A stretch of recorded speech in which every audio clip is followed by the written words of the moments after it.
Den her tegning, den viser Platons hulelignelse, hvor at en række fanger sidder lænket i en hule, hvor de kun kan se hulenes bagvæg fra igennem et bål, som oplyser den.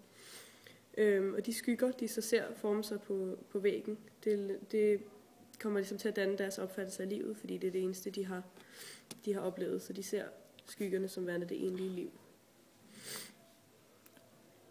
Ja, og Platon, som ham, der ligesom lavede den her hulelignelse, han tænker, eller mener, at vi ligesom skal tænke mere dybt over livet.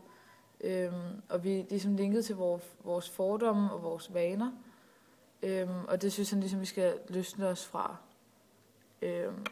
Ja, på nogle måder være mere filosofisk, kan man sige.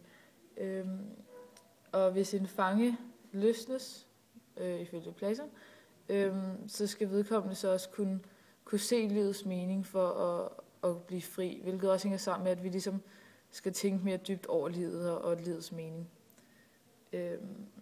Og det er kun, han mener også, at det kun er døden, der ligesom kan forsone den her spaltning, der er mellem sjæl og legeme, og også den spaltning mellem det åndelige og det jordiske rige, og samt idéerne og fænomenernes verden.